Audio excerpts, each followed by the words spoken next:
It costs around $1 billion to build a hospital. So imagine building a hospital, paying for it. It's all new, brand new glass doors, all the stretchers and stuff, new paint. But instead of moving in the patients and the doctors and the nurses, we just burn it down. Burn it down every single month. That's what you're paying on interest on the debt in Ontario every month? Okay. We are the Canadian Taxpayers Federation, where we are fighting for lower taxes, less waste, and more accountable government. This is a special show called Out of Ottawa, because of course, we know they like to waste your money and tax you to death in Ottawa, but unfortunately, that happens at the provincial level too, which is why I am joined by three of my friends and colleagues. Carson Binda, he's out there on the West Coast, BC Director for the CTF. Gage Halbrick, he is our Prairie Director, holding down the fort. And Noah Jarvis, he's actually from just outside of Toronto. He's our Ontario Director, and he is actually living in Ottawa now, in Mordor, and he gets to listen to Franco every single day. I'm a quintessential Laurentian elite. You don't know if you fit the mold, Noah. We are so happy to have you on the team. All right, I wanted to start off with a little note in your neck of the woods, unfortunately, right now there, Noah, of federal waste. Stop me if you've heard this one before. The federal government is planning on blowing up to $8 million on an outdoor skating rink. Yeah. Jeez. Again. Again with the outdoor skating rinks. So real quick, we're going to be covering this later on this week. But suffice to say, Blacklock's reporter, outstanding independent journalism website, they dug this up. So the feds are planning on spending upwards of $8 million for an outdoor skating rink at Rideau Hall. Yes, outside of the Governor General's residence. Get this, folks, they've already spent hundreds of thousands of dollars on refrigeration units for the fake ice, and they're planning on putting some sort of fancy roof on it to protect the ice from climate change. I'm not joking. Ice. Okay? The reason why I'm bringing this up is because it's such a stupid waste of money, and it's also a repeat. Like, their waste is on rerun now in Ottawa. Because, remember on Parliament Hill a few years ago, they blew $8 million. We gave it a Teddy Waste Award. They built an outdoor skating rink on Parliament Hill for $8 million, and you can see the Rideau Canal from there. The Rideau Canal is the world's longest skating rink. It's the dumbest waste of money. So, folks, I just wanted to lead off with that. But unfortunately, we waste a ton of money at the provincial level too. And we're in serious debt. I'm looking at all of you.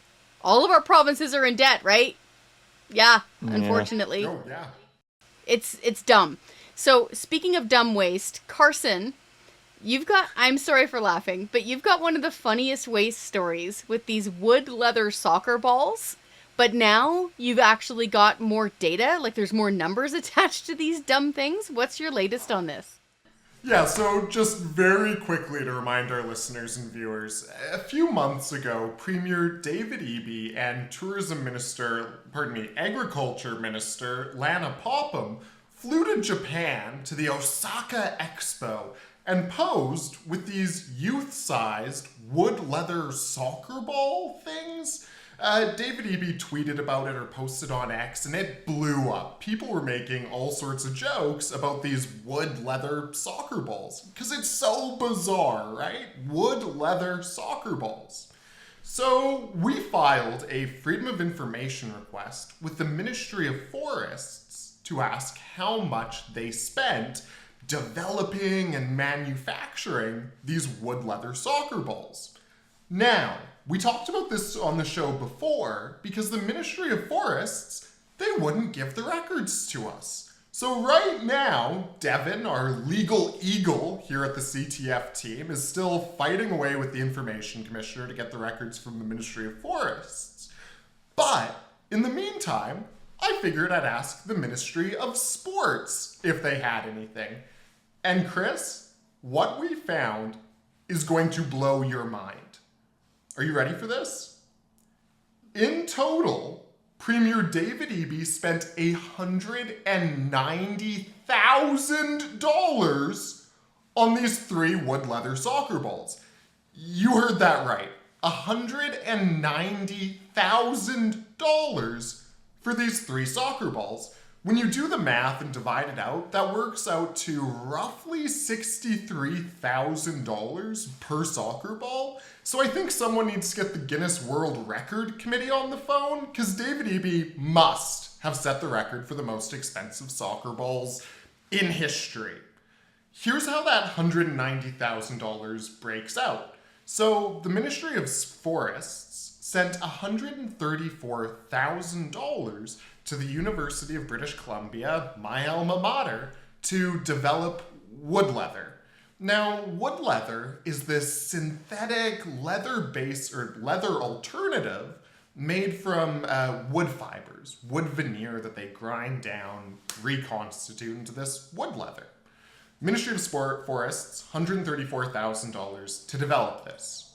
The Ministry of Sports then spent $55,000 to turn this sheet of wood leather into 3 youth-sized wood leather soccer balls. So, I mean, in the scale of government waste, this is one of those stories that just takes the cake. Not only did they drag out government and taxpayer resources fighting with us about releasing these records, but when we got them, it shows probably the dumbest waste I've ever seen from this provincial government. Now, Chris, if this couldn't get any weirder, this story, This is pretty weird. Just hang on. Yeah. Yeah. But just hang on, because it gets even weirder. So, David Eby and Agriculture Minister Lana Popham then took these wood leather soccer balls, hopped on an airplane, and flew to Japan, where they posed with these wood leather soccer balls. Eby billed taxpayers about $7,600 for his flights to the photo op. Lana Popham billed us $7,700 for her flights to Japan for this photo op. We don't have Eby's hotel bill yet. It hasn't been proactively disclosed yet.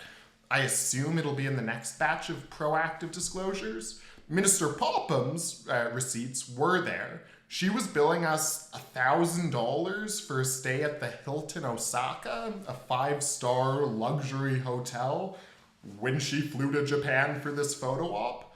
So look, when normal British Columbians are struggling to get ahead, when our province is being buried by $155 billion worth of debt and crushed by $5.2 billion a year worth of interest charges, it is unacceptable for our politicians to be borrowing money to develop these $63,000 soccer balls and then flying around the world to pose in a photo op with them. Now, Chris, I've got just one more little bit of flavor, a little bit of spice. Because, like, this is already so bad, Carson. Yeah. Like, you guys need to win a Teddy. Sorry, go ahead, man. I agree. And trust me, I'm going to be fighting for this one at our annual Teddy's debate. Yeah. Richard Zussman, a talented journalist formerly of Global News, decided to follow up with the company that was providing the wood products to UBC to be used in this wood leather manufacturing. Do you know what the company said?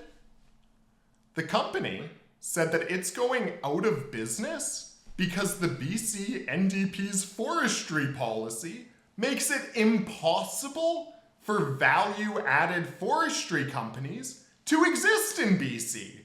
So David Eby spent $190,000 on these 3 soccer balls, spent thousands more flying to Japan to pose with them, only for the company that provided the wood products to be going out of business because this government is strangling our forestry sector. Mills are closing down left, right, and center.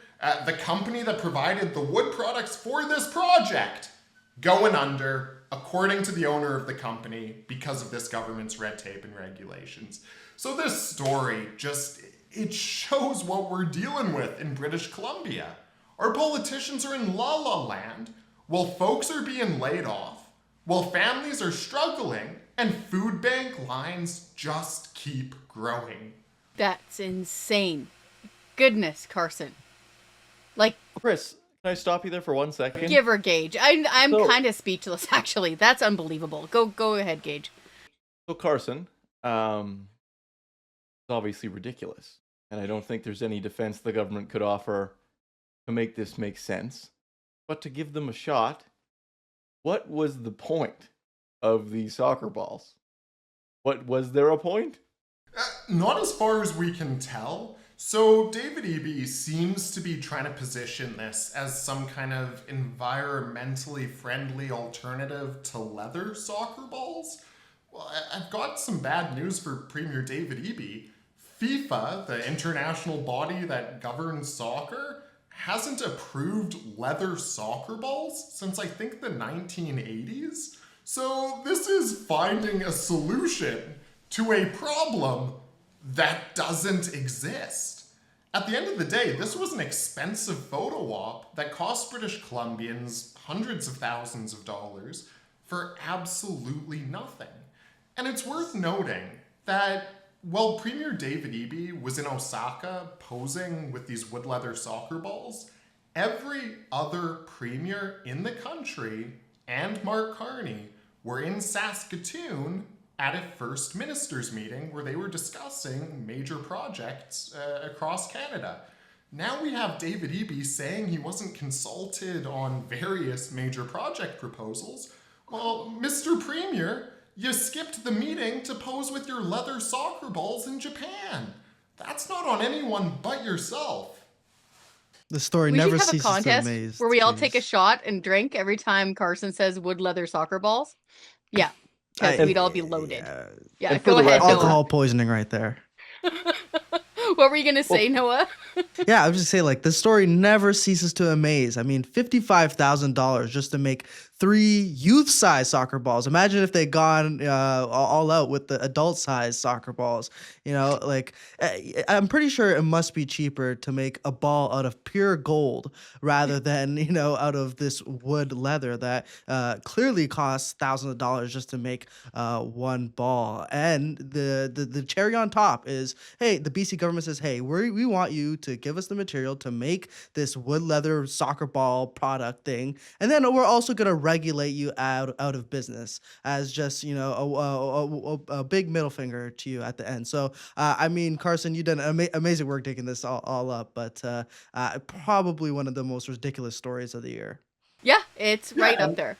If I can just give some credit to our supporters, to Yes. the tax fighters around the country who contribute to the CTF, this only came about because we filed Freedom of Information requests, which cost money. They cost both money to file, there's other expenses associated with them. This only came to light. British Columbians only saw this on their TVs and in their newspapers because of tax fighters like you listening who pitched in. So for the folks at home, thank you for allowing us to bring this story to light and shed some light on the outrageous waste that's going on here in British Columbia. And I have to stress, folks, it's hard to forget sometimes, but they're all in debt. Like, all of the provinces right now, they have unmoney. Every time they blow money on stupid things like wood leather soccer balls, I can't believe I'm saying that sentence out loud. Every time they do that, they're borrowing money to do it. This is money wasted plus interest. Like, what's your debt right now, or what at least are they paying you? Did you say $5 billion a year in interest payments, Carson? British Columbians? Yeah, so our province is borrowing about $60 million per day. And just like with your family credit card, big borrowing today means really big interest charges tomorrow. The interest is costing us about $5.3 billion this year. That works out to roughly $930 per British Columbian. So $930 of your provincial tax bill is going straight to the bond fund managers on Bay Street and Wall Street. It's leaving the province. It's money that's not going to core services. That's a huge issue. Yeah, which is why I wanted to transition to debt. because all the money that Carson just talked about there on that ridiculous waste there in BC, all that money, okay, is helping to increase the terrible situation of debt. And unfortunately, all of our provinces on this call, that includes Alberta, Saskatchewan, Manitoba, and Ontario, are all in serious debt crises. Gage, I wanted to go to you. You're in rectangle land, which is usually the place of sanity and common sense. Thanks so much. But unfortunately, you guys are in debt right now, too. And right now, I think I can speak for all of us, roughly. Each government of our provinces has an open consultation right now because they're busy putting their budgets together. And this is where you, dear listener and dear viewer, come in. Now is the time for you to pick up the phone, send that email, make a phone call, and most importantly, fill out these government debt surveys. Because promise you, they've got a ton of special interest groups right now that are breathing down their necks, saying, government, give me more, more, more. Give me more of taxpayers' money. And it's up to us as tax fighters to say, no. How about you don't? So Gage, what's your situation there right now in Saskatchewan when it comes to debt? And are you guys in the middle of budget building right now? Yeah, so Saskatchewan government really likes to tout numbers, some numbers. They like to say that they have one of the lowest debt to GDP ratios in the country. They like to say they have one of the best credit ratings in the country. Well, what taxpayers say to that is that doesn't make sense because you're bragging about being the most sober person in the drunk tank, right? If all of your coworkers blow their entire bonus on a new truck and are eating rice for the next 3 weeks, that doesn't make it within a good decision for you to do it yourself. And that's the problem we have in Saskatchewan, is the debt isn't nearly as bad as some other provinces, but it's getting worse fast. So since 2017, right around the time that Scott Moe became premier, the Saskatchewan government has doubled its debt this year, increased by 136% since 2017. Now, the government doesn't want taxpayers to know those numbers, but those are the real numbers. And the same thing's happened with debt interest payments. They've doubled since 2017. Now it's about $880 million a year, costing every single taxpayer about $695. So Saskatchewan is doing less worse than other provinces, but it's definitely not doing good. And so should people then, do you know if the consultation's open? Sorry to quiz you right now. I know people can always email their MLA, but are they in the middle of budget consultations right now? Is now a good time for people to pick up the horn and say, hey, no Mo debt? Get it? Yeah, Sorry. so I mean, this is getting no Mo debt. I mean, that's the way to think about it. It's been doubled since he came in, so it's a good chunk. And to clarify, only about half of that was during the pandemic. They decided to keep borrowing before and after, so that's not an excuse the government can use either. It's all handily chucked out in this wonderful Saskatchewan debt report that we talked about today. I think I know who wrote that amazing Saskatchewan debt report. Gage? I think he might just seem to know what he's doing a little bit on this stuff. But unfortunately, the Saskatchewan government doesn't actually usually have a formal budget consultation process. So the best thing that taxpayers can do is just send that email to their local MLA, to the finance minister, and then let them know that they want to see the government actually balance the budget, have debt actually go down, instead of just parroting some lines that make them seem like they're doing a lot better than they are. Let's just bully them right now. Hey, Saskatchewan, you guys should have an open survey portal with a debt consultation process that we can all answer. Why aren't you? I'm just going to bully them directly. Noah, what's your situation there? You are in Ontario, and a lot of people joke online, say Ontario, OWE. You guys are in a serious debt situation there right now, too. Absolutely. I mean, we're more of in a position of a death by 1,000 cuts, where I believe Premier Eby has just been turning on the debt machine, and it hasn't stopped since 2018, 2019. But here in Ontario, the story of our ever increasing debt is one that goes back about 20 years. Ever since 2006, 2007 fiscal year, Ontario has tripled or nearly tripled its debt. It's gone from $155 $164 billion to $459 billion in about 20 years, which is a monumental increase. And we're seeing the results of the tripling of our debt in just 20 years, where debt interest charges were about $12,300 per $12 billion. Too high. Yeah, it was That's quite too high. high. Yeah, it's too much Yeah. money. Debt interest charges have nearly doubled over the past 20 years.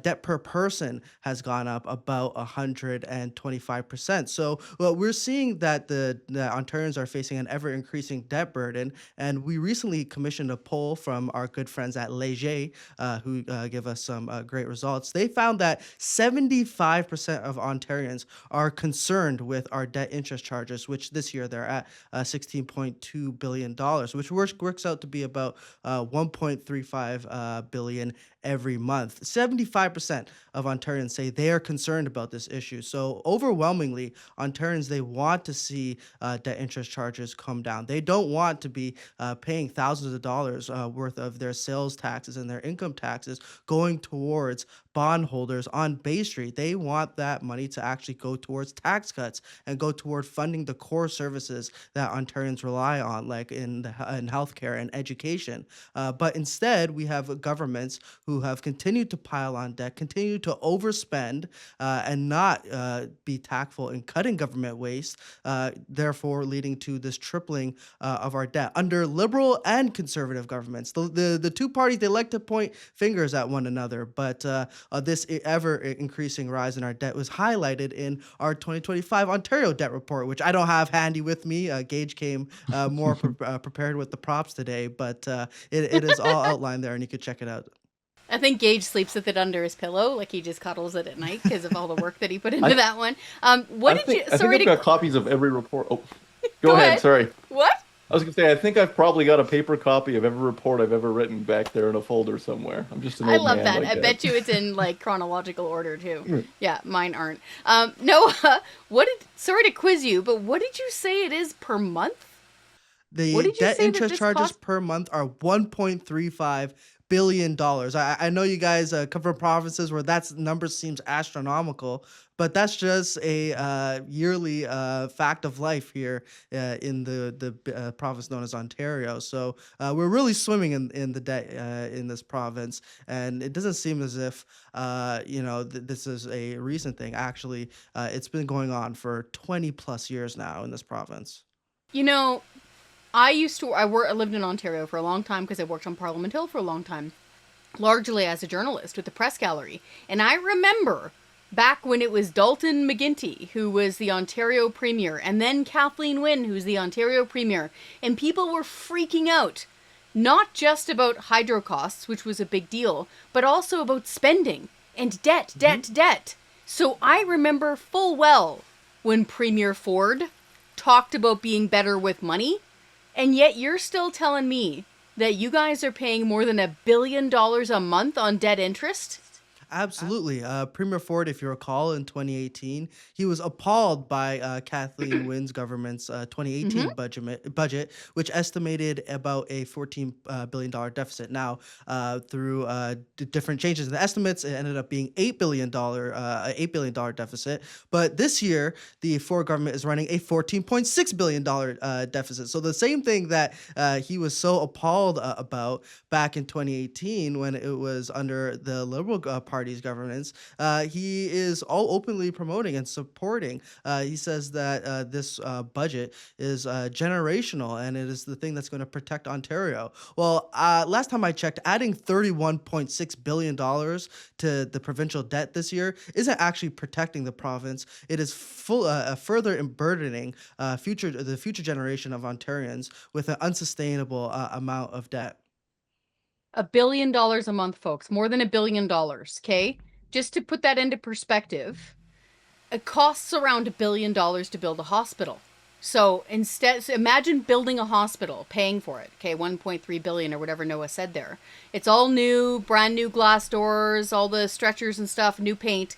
But instead of moving in the patients and the doctors and the nurses, we just burn it down. Burn it down every single month. That's what you're paying on interest on the debt in Ontario every month? Okay, so very quickly, here in the province of Alberta, unfortunately, the government is planning on adding more than $6 billion to the debt. Our debt is already more than $80 billion with a B. What gets me is that for 2027, so about a year and a half fiscal into the future, the government of Alberta is planning on the debt being more than $90 billion. It's costing us about $3 billion a year in taxpayers' money just on the debt interest. In fact, I just got an email because we'd send out an update for people to, make sure to tell Premier Smith to fight the debt. I just got an email from a supporter saying, "Are you sure that it's $3 billion a year?" Yeah, unfortunately it is. And I have to make this clear. This is like an invoice, okay? It's a line item in the budget that we all pay.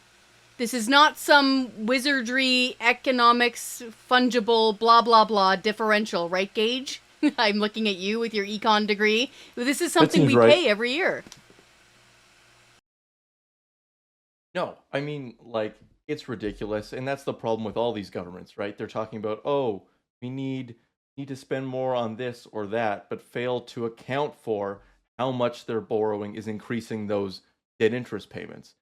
In Saskatchewan, for example, debt interest costs more than 5 or 6 different ministries when we look at the government, right? So if the government didn't have the debt, it would have so much more money to spend on these types of things. And instead, every government around this table on this Zoom call has decided that it's better to kick the can down the road, borrow more, stick taxpayers with higher debt interest costs. And the government can only do that for so long, because that's the important part about this, I think, for taxpayers overall. If the debt sounds like some nebulous thing, oh, doesn't the government have to deal with that? That's not me. But when the government increases the debt so much, sorry, Carson, I'll get to you in a second. When the government increases the debt so much, right, it gets to the number where they don't have enough money to spend on other things because they're wasting so much on debt interest. So where does the government go looking for more money? They go looking in taxpayer pockets. Yeah. Give her yeah. Carson. Yeah, no, absolutely. Sorry, guys. This gets me fired up. And it gets me so fired up because in Saskatchewan, where you are, Gage, you've been down this road before. The Grant Devine government in the late 1980s racked up huge amounts of debt, tremendous amounts of debt. And that debt interest kept eating a bigger and bigger and bigger chunk of Saskatchewan's budget. You know what they had to do in the 90s when a new government came into power? They had to close down about half of Saskatchewan's hospitals. 52 rural hospitals they had to shutter because the debt interest was costing so much money that they couldn't afford to keep them open. So come on, Saskatchewan, you've been down this path before. You know how bad it can get when the politicians waste too much money on debt interest. Premier Mo, smarten up.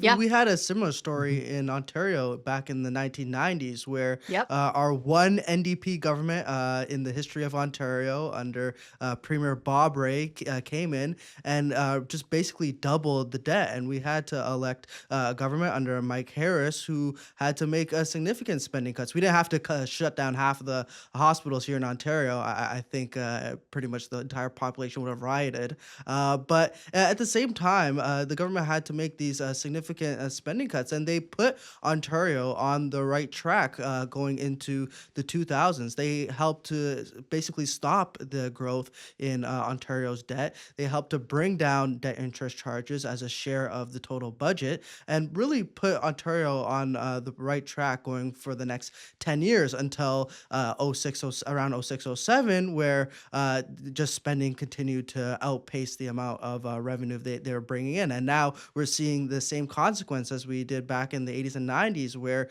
debt interest charges are currently about 7% of Ontario's total budget. The total spending, where is basically like 7% of it is being thrown down a black hole, and that share of the budget is set to increase in future years. The number one fastest growing expense in the Ontario budget is debt interest charges. The Financial Accountability Office estimates that it's going to grow by 6.1% annually until at least 2030, faster than on healthcare, faster than spending on education, faster than spending on any other line item in the budget. That's going to make we're going to be spending more money on debt interest charges as years go on, and we're going to end up back in a situation as we were in the 80s and 90s. And Premier Ford, unfortunately, hasn't learned that lesson yet. He hasn't learned, or he unlearned what he knew back in 2018. Whereas if you continue spending, if you continue adding to our debt, we're going to end up in some precarious financial situations going forward in the future. Noah, do they have the budget consultations happening right now? Should people, email or phone their MPP, which is the Ontario version of an MLA? Absolutely. 2026 budget consultations are open. All you have to do online is look up 2026 Ontario budget consultations, and that is the one of the first links should be there. And you can fill out a survey. It's about 8 or 9 questions. It only takes a few minutes of your day, and it has a massive effect. And if we get hundreds, thousands of taxpayers to fill out that survey, to let their intentions be clear to the government that they want taxes to come down, they want the government to tackle its spending problem and to stop adding to the debt, to begin paying down our debt and bring down those debt interest charges going forward. I mean, look, these consultations, as they are at the federal level or in different provinces, they are biased towards telling the government to spend more of our money. That is clear. But you have to try and do your best in answering these questions where you can in the multiple choice. Tell the government to cut taxes, and if you're in the message boxes that you're able to fill out, let the government know that you want them to cut its spending, to begin paying down its debt, so that we can actually deliver some substantial tax cuts for struggling taxpayers here in this province. Carson, are you guys open right now for budget consultations, or is it just email your MLA time? Yeah, it's definitely email your MLA time. Now, BC has one of the most ridiculous budget consultation processes in the country. Hands I remember. down. Yeah, they close it in like May. So, new budget comes out March, April. Then the budget consultation for 10 months from then closes in May, June. It's bizarre. No one knows how to find it, which is exactly what the government wants. You need to create an account with the government's online software and do all this mumbo jumbo. So folks, at this point, email your MLA, email the finance minister, tell them to stop borrowing money and stop wasting so much money.